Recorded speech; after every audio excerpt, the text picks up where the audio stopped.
Embrace the power of knowledge at Sanskriti University, ranked first in most promising university in engineering and management in India. Visit www.sanskriti. Delhi जो देश की राजधानी है, जिसका infrastructure देखकर देश नहीं दुनिया के लोग भारत के प्रति अपनी एक अवधारणा बनाते हैं, उसकी छत दिल्ली की पहली बारिश में गिर जाती है। इस दुखद घटना में एक व्यक्ति की मृत्यु होने की खबर अब तक आई है और 8 लोग इंजर हुए हैं, घायल हुए हैं। आम आदमी पार्टी की संपूर्ण संवेदना और सहानुभूति इन सारे परिवारों के साथ है जिन्होंने इस हादसे में या तो जान गंवाई या घायल हुए हैं। दोस्तों, ये केवल कोई हादसा नहीं है, ये हत्या है। और ये हत्या इसलिए है क्योंकि ये वही टर्मिनल 1 बिल्डिंग है जिसका उद्घाटन स्वयं प्रधानमंत्री मोदी जी ने मार्च 10 को देश के सामने किया था। ये बड़ी गंभीर बात है कि मार्च 14, मार्च 15 को चुनाव घोषित होने थे, टर्मिनल 1 की बिल्डिंग अंडर कंस्ट्रक्शन थी और मोदी जी मार्च 10 को जाके टर्मिनल 1 बिल्डिंग का उद्घाटन कर देते हैं। और होता क्या है, कुछ ही महीनों बाद पहली बारिश में पूरी छत टूट जाती है, लोग मरते हैं, लोग घायल हो जाते हैं। तो इसका क्या मतलब है कि देश में चुनाव में अपना राजनीतिक फायदा उठाने के लिए आप कोई भी इंफ्रास्ट्रक्चर प्रोजेक्ट को इनॉग्रेट कर लोगे, उसकी वाहवाही लूट लोगे। जनता मरती है, जनता के ऊपर क्या बीती उसका आपको कोई ये दुख नहीं है। और ये केवल एक घटना नहीं है।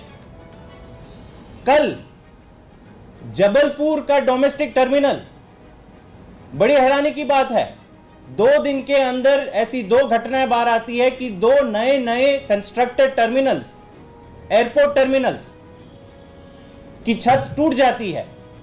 कल 27 जून को जबलपुर की जो एयरपोर्ट टर्मिनल है उसकी भी छत, सिमिलर इंसिडेंट। पहली बारिश होती है, बारिश ज्यादा होती है, क्या होता है, नए नवेले टर्मिनल की छत टूटकर गिर जाती है। कहते हैं वहां पे भी कुछ लोग घायल हुए हैं। और इससे बड़ी हैरानी की बात है कि इस टर्मिनल का भी उद्घाटन मोदी जी ने किया था। आम आदमी पार्टी सबसे पहले यह मांग करती है कि जिन जिन लोगों की मृत्यु हुई है इस घटना के कारण, उनके परिवारों को 1 करोड़ की मुआवजा राशि दी जाए और जो लोग घायल हुए हैं उनके और उनके परिवारों को 50-50 लाख की मुआवजा की राशि दी जाए केंद्र सरकार द्वारा। इससे पहले अटल सेतु ब्रिज, जिसको मोदी जी ने इनॉग्रेट किया था जनवरी के महीने में इसी साल, तब क्या कहा था, भारत का सबसे लंबा सी ब्रिज है। ये वही अटल सेतु ब्रिज है जो मुंबई को नवी मुंबई के साथ कनेक्ट करता है। 21 किलोमीटर का ब्रिज है।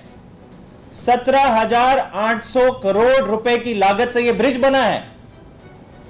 शानदार तस्वीरें खिंचाई थी मोदी जी ने जब इनॉग्रेट किया था। सारी देश की मीडिया ने वाहवाही करी थी। 6 महीने के अंदर खबर आ रही है कि मोटे मोटे क्रैक्स इस अटल सेतु ब्रिज में पाए गए हैं। तो दोस्तों, ये क्या बताता है?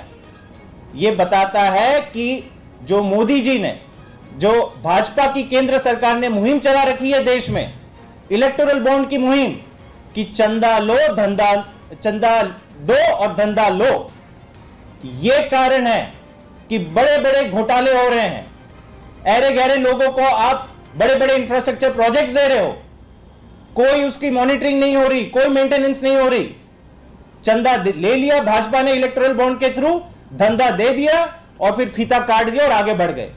आम आदमी पार्टी यह मांग करती है कि भाजपा की केंद्र सरकार और प्रधानमंत्री मोदी जी देश के सामने आए और बताएं कि जिन लोगों की मृत्यु हुई है, जो लोग घायल हुए हैं, उसके लिए कौन जिम्मेदार है, कौन अधिकारी, कौन मंत्री, कौन जिम्मेदार है कि सस्ते सस्ते प्रोजेक्ट्स आप इनॉग्रेट कर लेते हो, सेफ्टी का कोई प्रिकॉशन नहीं होता, और जब ऐसी घटनाएं घटती है तो आप पीछे हट जाते हो। दूसरा, हम मांग करते हैं कि एक हाई लेवल इन्वेस्टिगेशन सीबीआई द्वारा इन तमाम मुद्दों पर, देश के जो बड़े बड़े इंफ्रास्ट्रक्चर प्रोजेक्ट्स देश के सामने एक एक करके पत्तों के, ताश के पत्तों की तरह जो गिरते जा रहे हैं, हर दिन ये खबर आ रही है कि यहां पे ये टूटा, वहां पे वो टूटा, मतलब एक बड़े स्तर पे घोटाला हो रहा है इस देश में इंफ्रास्ट्रक्चर प्रोजेक्ट के नाम पे। केवल फीता काटने के लिए और भाजपा को चंदा पहुंच जाए उसके लिए ये इंफ्रास्ट्रक्चर प्रोजेक्ट्स किए जा रहे हैं।